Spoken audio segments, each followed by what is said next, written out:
Yeah, I'm going to talk about the Bay Area market as a whole and what changes I see. So, and I will show you some graphs.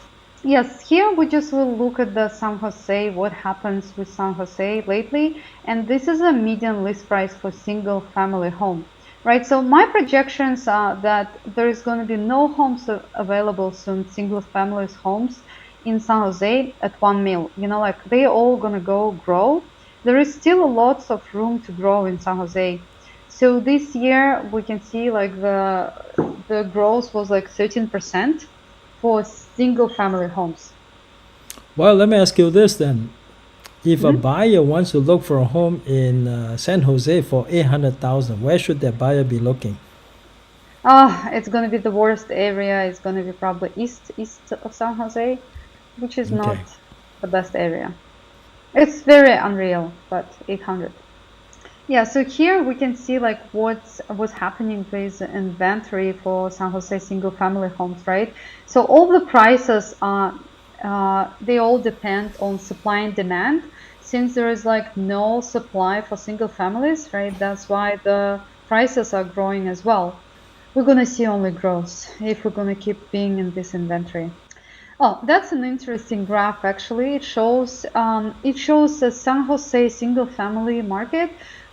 So the blue line shows us you can actually in the blue. That's what I wanted to talk in this presentation about the seasonality of the market, right?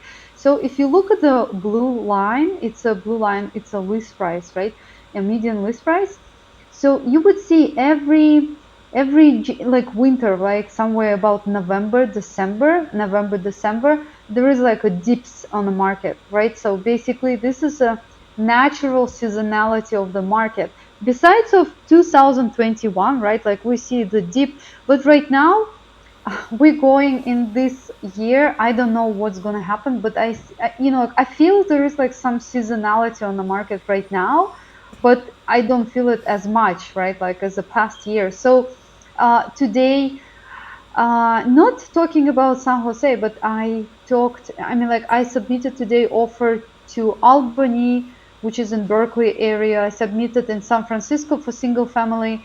And both of the homes, like San Francisco home, single family had 7 offers, and the Albany home had 5 offers. And every home like it was overbidded like by 400K of like from our price, right? So there is still lots of people on the market, right? Even now, right? I feel there is like seasonality. Some homes, like they hang a little bit on the market, but they still gonna sell.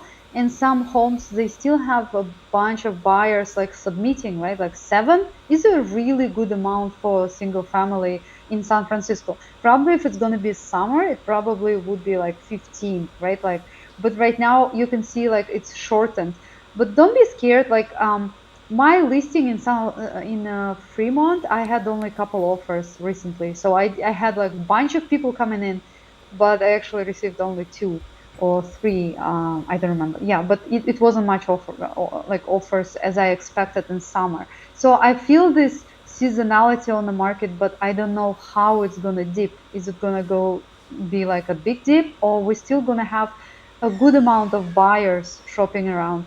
My thinking, it's still going to be like good amount of buyers, like they not going to be like boldly like putting big amounts of money on the homes.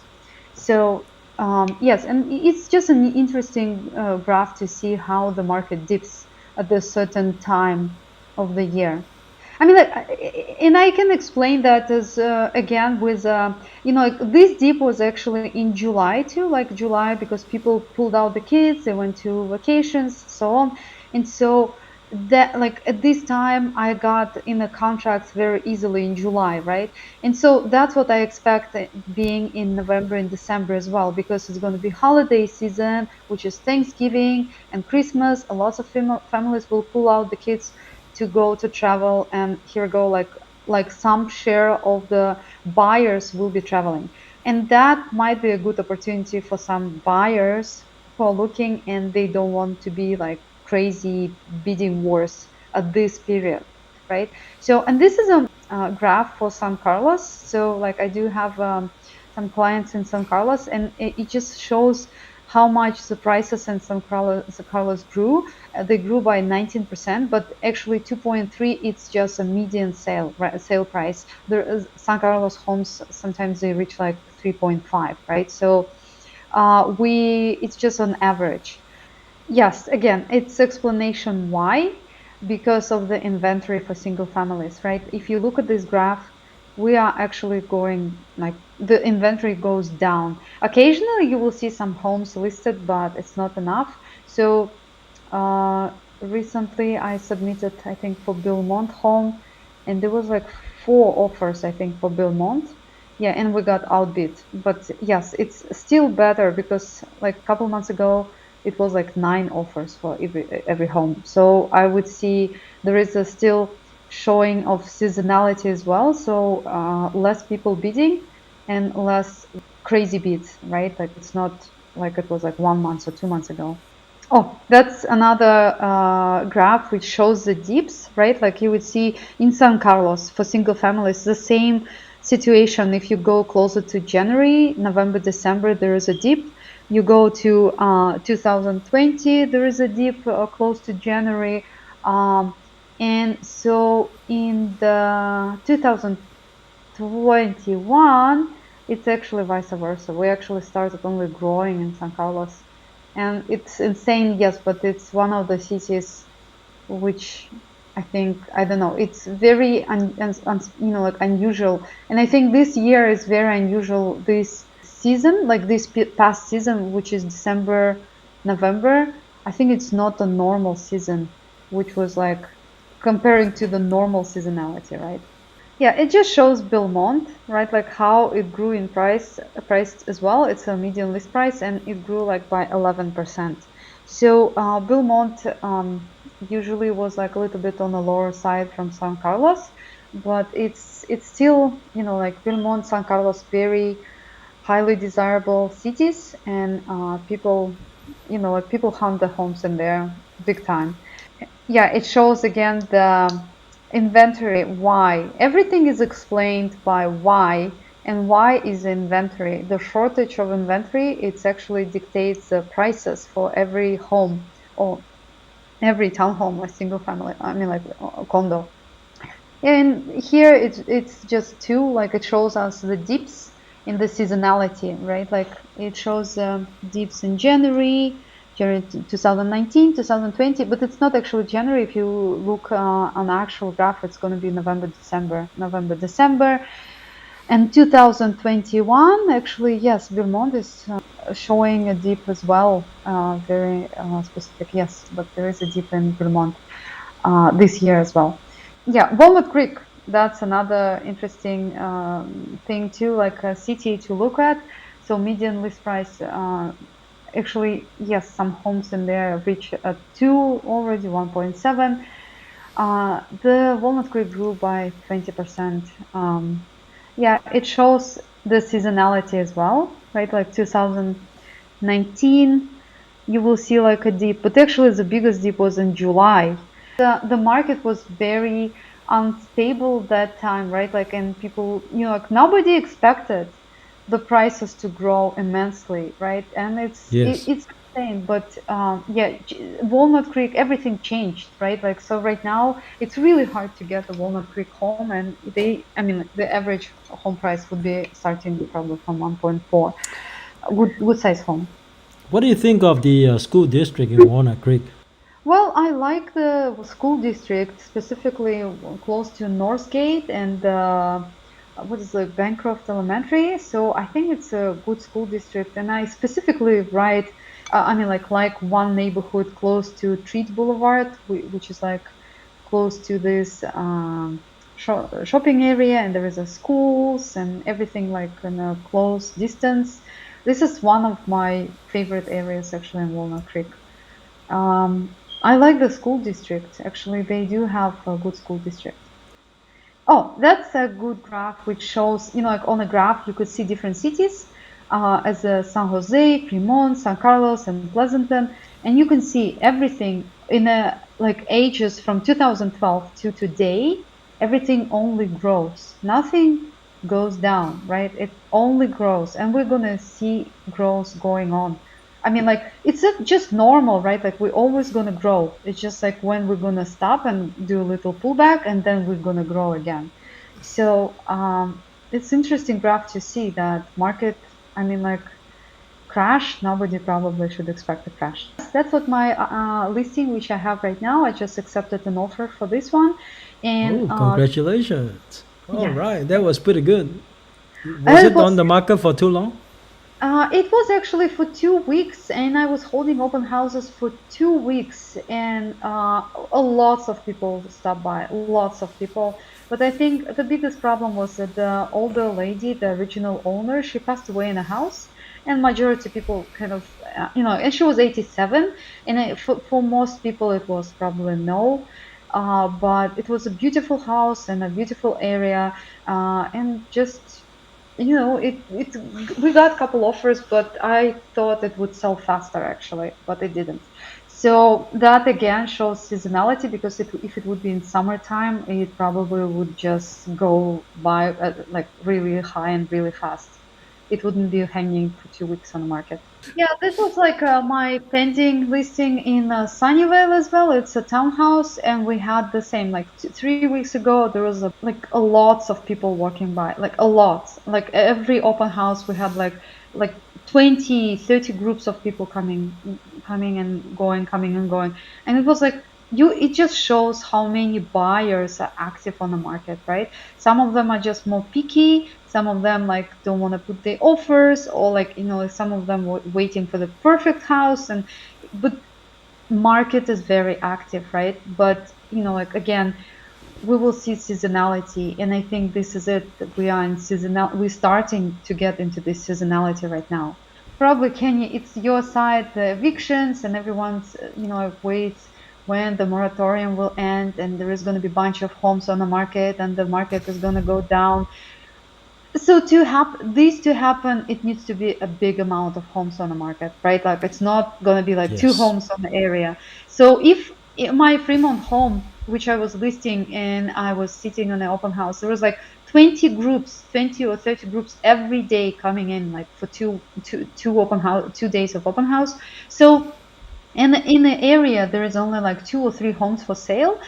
I mean, like we all gonna go overbid on the homes, right? Like, but if it's gonna be like you need to have like a big amount of homes released on the market to satisfy the demand of people, because amount of millennials who wanna buy, it's immense, right? Like we have more millennials who want to buy than the people who want to sell, right? So that's why we're in this crazy market.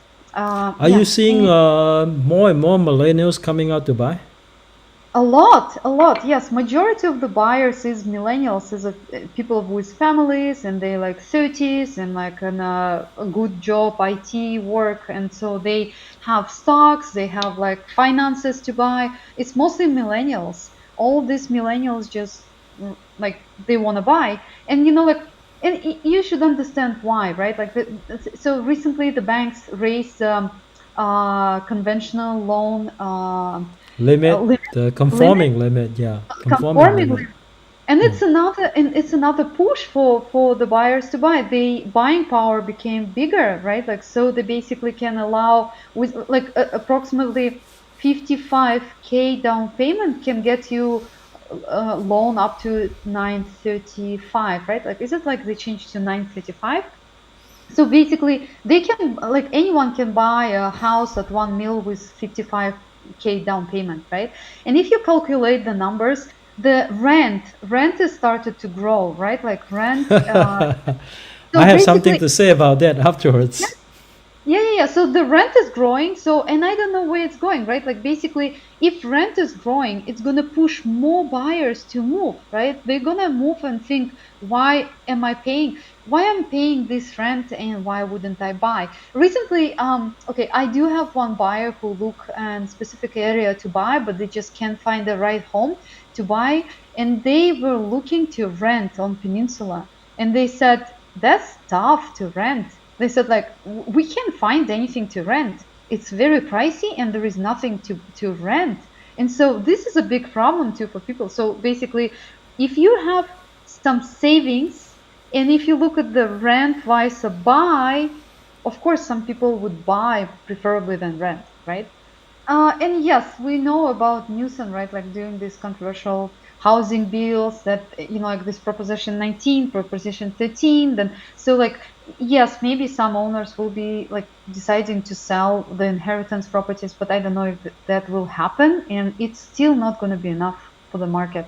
And I know like they did change the zoning, right? Like, and everyone's like, oh, zoning, and it's going to be like more properties, but I don't think it's going to be easy to build like fourplexes on a residential areas. I don't think it's going to be easily done, right? Like if you have like if you have a house with a big lot in a residential area and then you decide to build a fourplex in it, right? Like I don't think the neighbors will approve it so easy, right? Like you will have to go to really big process just to accomplish it. And so I think, like whatever government is doing to build, it's gonna be tough and it's not gonna be enough. Single, like if they're gonna do, I mean, like it's just in my mind, if it's gonna be easy, they're gonna build like fourplexes, duplexes, and so on, then single family residences are going to be even a bigger demand. Like it's going to be even bigger demand because people will want to be living on a single family residence. Like it's even, I mean, like if it's gonna go so, like smooth for people to build fourplexes, like the single families will be like a gold on the market, really. Like I'm just thinking about my speculations, but right now I don't think it's going to be easy to build these fourplexes. I think, neighbors and so on, they probably will allow it to build in a transit area somewhere where it's like close to the roads and so on, where it's not many neighbors kind of like coming in a line. I don't know how it's going to work, but it's interesting how they changing the laws actually in California. And that just shows that the home sales are actually growing. So it means whatever is on the market, and if you see it, it's not selling, it's gonna sell. And it's just not preferred property, but everything sells. And the property, I mean, like the property is just selling, right? Like it's not gonna, it doesn't show they hanging in the market, they're not selling, and like we just see surge in sales, right? Like it's not going down like everyone expects. And it just shows like that you do, if you find a house which you like, you have to move, right? You have to do actions. It's you don't do, like anything what you like, you have to act fast. So it doesn't mean it's not like a big, like it's not a big competition. There is still a competition, but it's not a competition like in summer, but there is a competition. So you don't, like this lady today, she reached out to me and she said, oh, my clients changed, like from 2 weeks ago they wanted to submit, and I said like, well, I just ratified the contract. Where have you been? Like why did you like waited for 2 weeks to give me this? It's sad, but yes, you have to move fast. All right, let's start with Lily Garipova. The question I have for you is, for those buyers who are saying to themselves, maybe if I wait until spring of next year, the price is going to drop. Wouldn't that be a better time to go in and buy instead of fighting with people, competing with other buyers at the moment? So the question is like if the prices will go down. So yes, potentially this is a window for you. It's like October, November, December, because I mean, like if you look at the scarcity of the homes on the market and the amount of buyers who want to buy, we're still going to grow. We're always going to have these bidding wars. That's not going to go down until something changes big time, right? So if I mean, like my advice, don't wait until it's gonna go. I mean, like when it's gonna go down, right? The seasonality, that's the windows when you have to try to squeeze in. But then like from November, I mean, like from January, February, I don't know what's gonna happen. I think probably, to my understanding, it's just gonna grow. It's not gonna go down. It's gonna go down only at two cases when the rate is gonna grow like big time, right? It's not like it's some like a rate raised recently what at 3.2, and some of my clients, they say they don't care about the rate. They don't care how much the rate grows. They only care how much bank will give them. That's the only thing which they think about. So for them, how much like interest rate they're going to pay through 30 years, it doesn't matter. So you should understand that the buyers, there is more buyers on the market than homes to buy. That's the biggest problem. That's the biggest problem, and we're always gonna grow. If in January nothing changes, February nothing changes, all these buyers gonna be on the market, still gonna be on the market.